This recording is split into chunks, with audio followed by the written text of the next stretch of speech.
अब तो तू प्रसन्न है ना? अपने पुत्र को नियंत्रित नहीं कर पाई, इस कारण आज मैं विपत्ति में फंस गई। ये सारा तेरा दोष है विंता।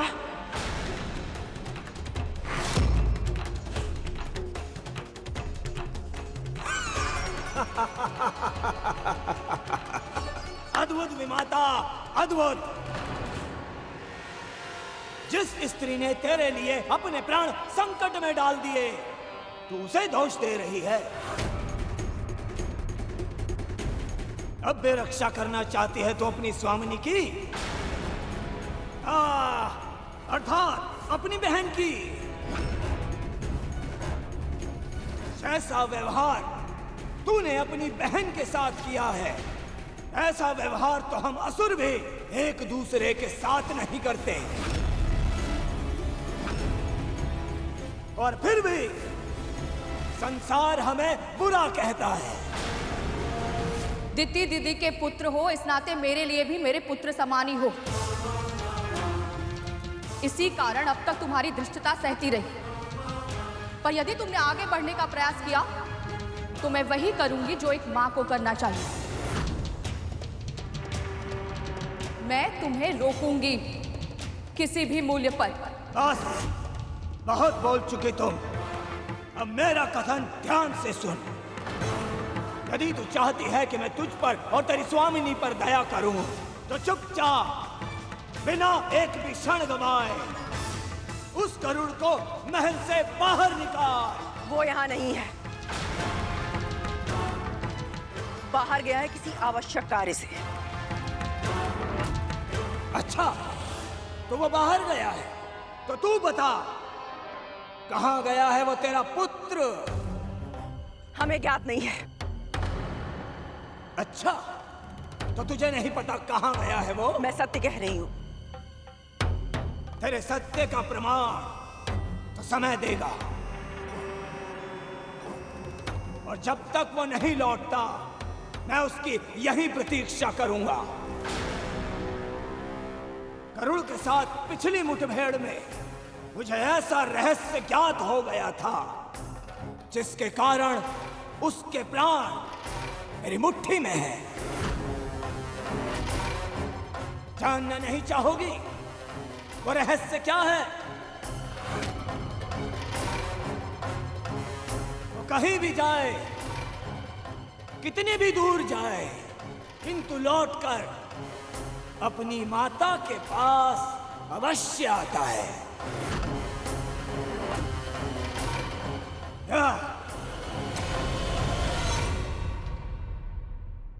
सही कहा तुमने। मेरा पुत्र अवश्य ही मेरे पास लौट कर आएगा, पर उससे पहले तुम सबको यहाँ से लौट जाना चाहिए। यदि उसने तुम्हें मेरे और महारानी के साथ ऐसा दुर्व्यवहार करते हुए देख लिया तो मैं भी उसके क्रोध से तुम्हें बचा नहीं पाऊंगा।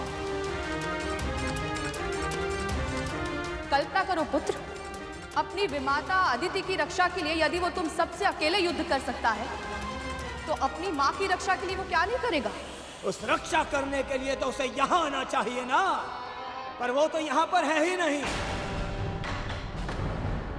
जब तक वो लौट कर आएगा तब तक बहुत विलंब हो चुका होगा।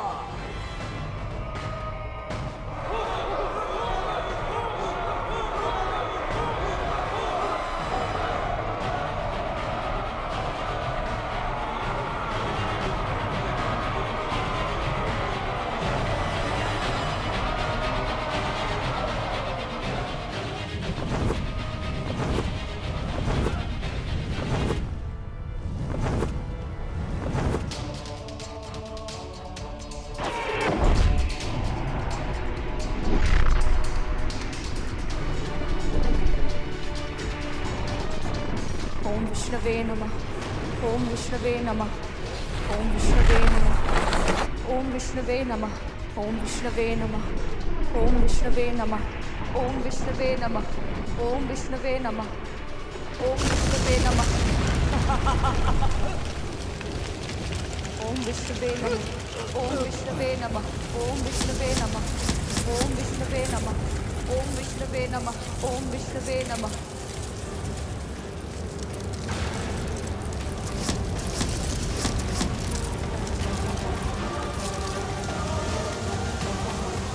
विष्णवे नमः।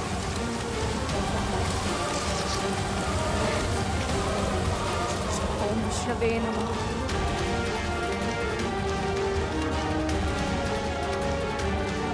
ये बच कैसे गई? ओम विष्णवे नमः। ओम विष्णवे नमः।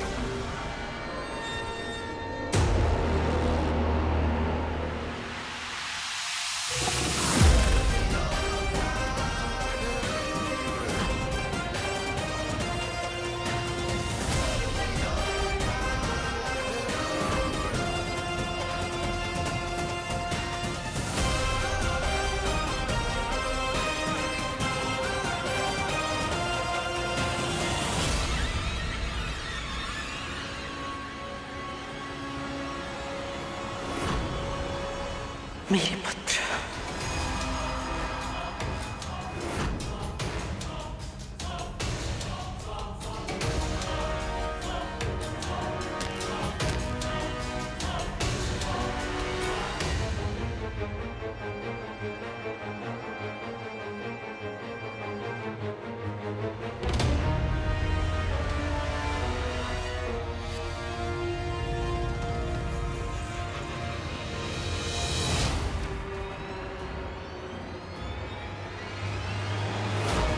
करोड़ों नाग एक साथ।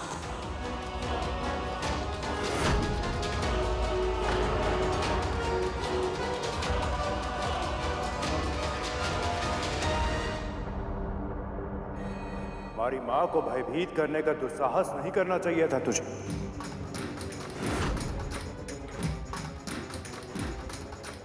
युद्ध का पहला नियम महिलाओं और बच्चों पर आक्रमण नहीं करना, और तूने वही नियम तोड़ दिया राहु। इसका दंड तुझे अवश्य मिलेगा।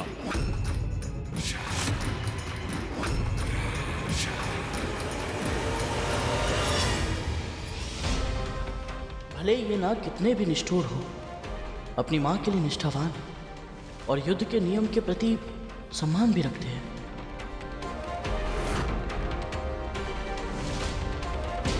तूने इस महल पर आक्रमण करके बहुत बड़ी भूल की है। वैसे तो तुम्हारी असुरी सेना को पराजित करने के लिए मैं अकेला ही पर्याप्त था, और आज मेरे नाग भाई भी मेरे साथ हैं।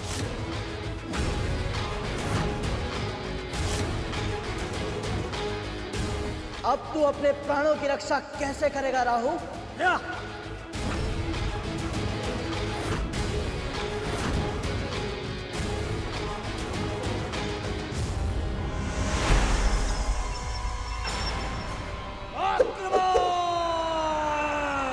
आक्रमण!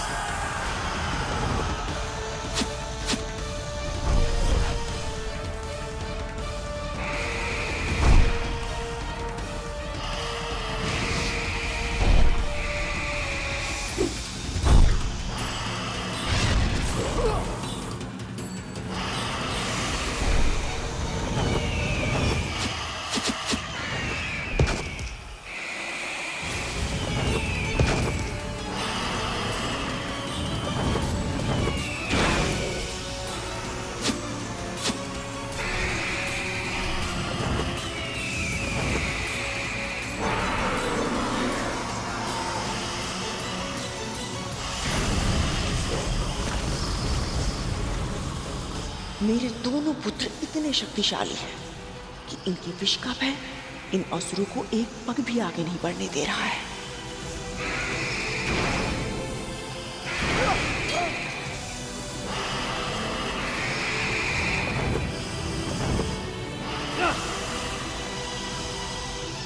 मुझे लगा था विशाल सेना देखकर ये सब घबरा जाएंगे और गरुड़ को मुझे सौंप देंगे, पर ये सब तो एक साथ मिलकर युद्ध कर रहे हैं।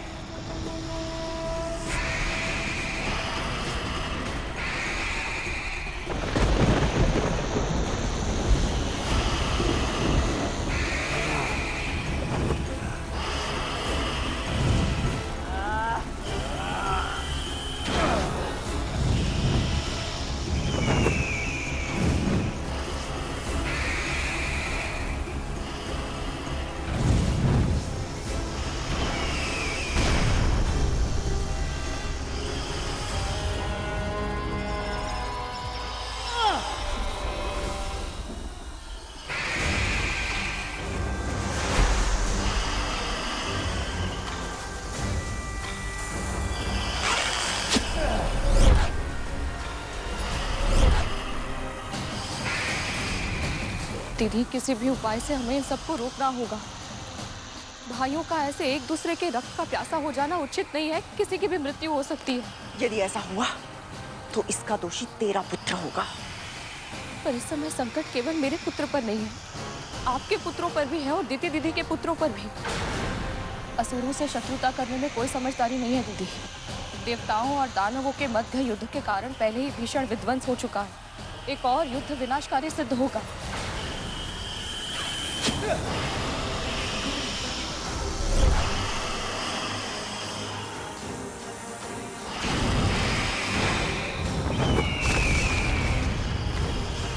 प्रश्न केवल मेरे पुत्र का नहीं है दीदी, आपके पुत्रों के प्राण भी संकट में हैं।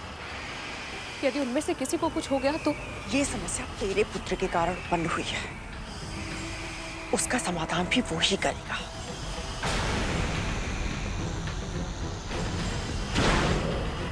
दीदी, क्या कर रही हैं आप?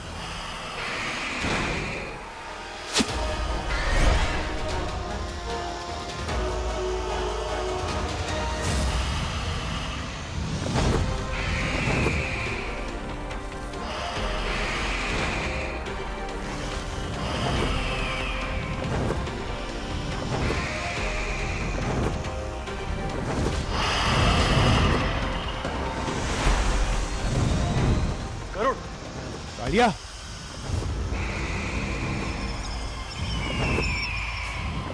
गरुड़ दास है हमारा और सबकी रक्षा करना इसका धर्म है, और इसकी रक्षा करना हमारे लिए आवश्यक नहीं।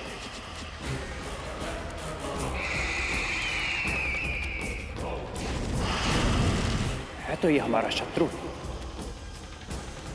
यदि एक शत्रु दूसरे शत्रु को समाप्त कर देता है तो उससे उत्तम हमारे लिए और क्या होगा?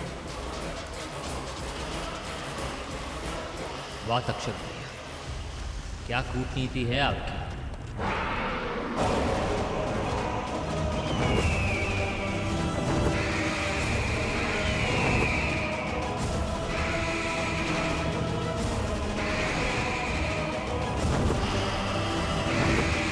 रुक जाओ।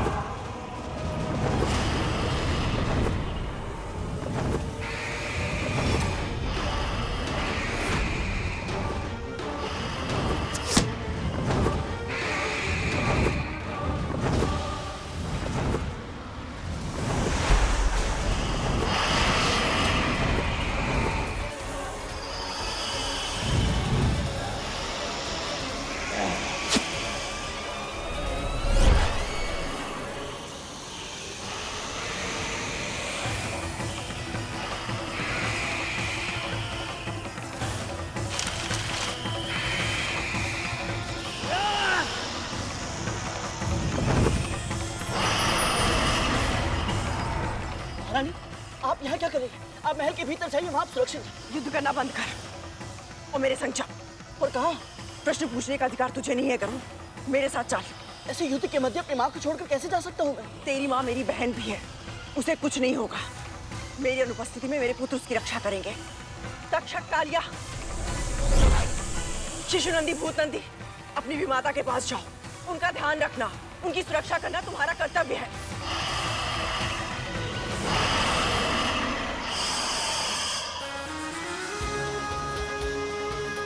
मेरी आज्ञा ना मानकर तू मेरी नहीं, अपनी माँ के संस्कारों की भी अवहेलना करेगा।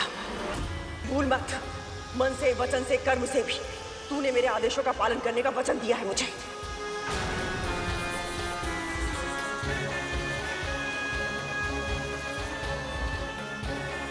जी महारानी।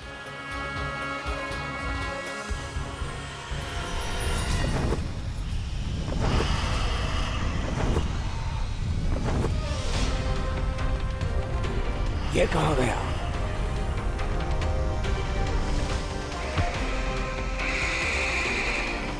तुम्हारे महाराज बलि को मेरा पुत्र चाहिए था ना? महारानी कद्रू स्वयं उसे उनके पास लेकर जा रही है। अब तुम इन सर्पों को छोड़ दो पुत्र। कहीं इसमें भी इन सब की कोई चाल तो नहीं?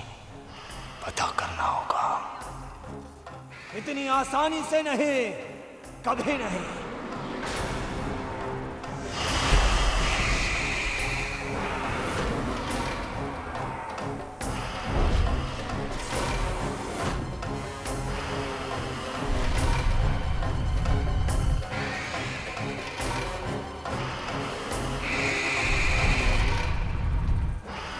हे परम प्रभु विष्णु, मेरे पुत्र की रक्षा कीजिए।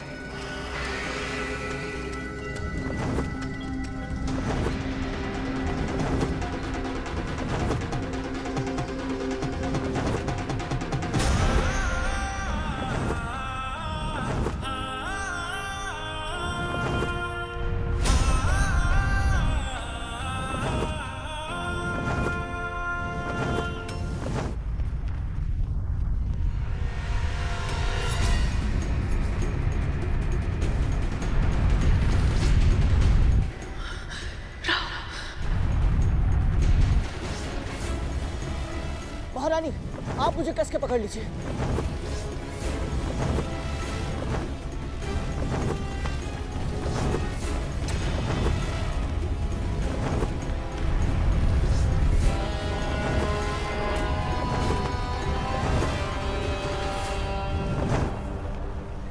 गति बढ़ाकर मुझे चकमा देने का प्रयास कर रहा है, किंतु मैं भी राहु हूं। उससे पीछा छुड़ाना असंभव है। हाँ।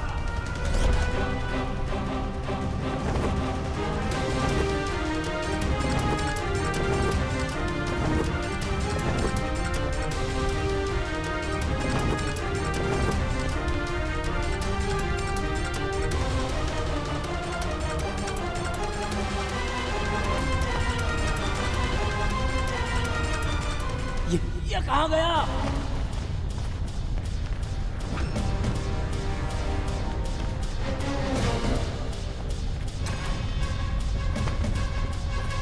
अभी तो इधर था, उधर कैसे चला गया?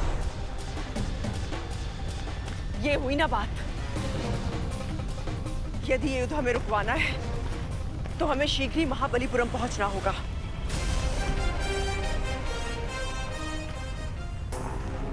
लगता है इसे अपनी मृत्यु की कामना कुछ अधिक ही है, तभी तो स्वयं को मृत्यु के मुख में ले जा रहा है ये। क्योंकि द्वारपाल तारकाक्ष के होते हुए कोई भी बाहरी प्राणी महाबलीपुरम में प्रवेश नहीं कर सकता। और यदि कोई ऐसा करने का प्रयास करता है तो वो जीवित नहीं रह सकता।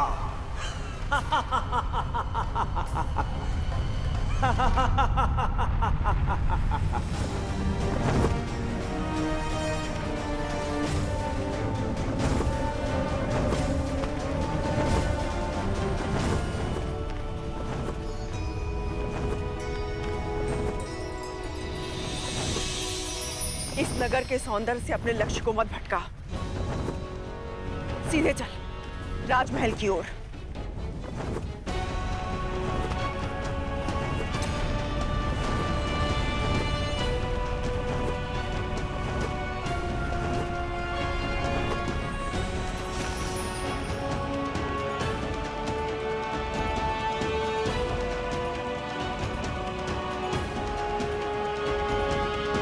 उड़ान भी ऊंची बढ़ता है, गति पर भी नियंत्रण है और भूमि पर भी इतनी कुशलता से उतरता है।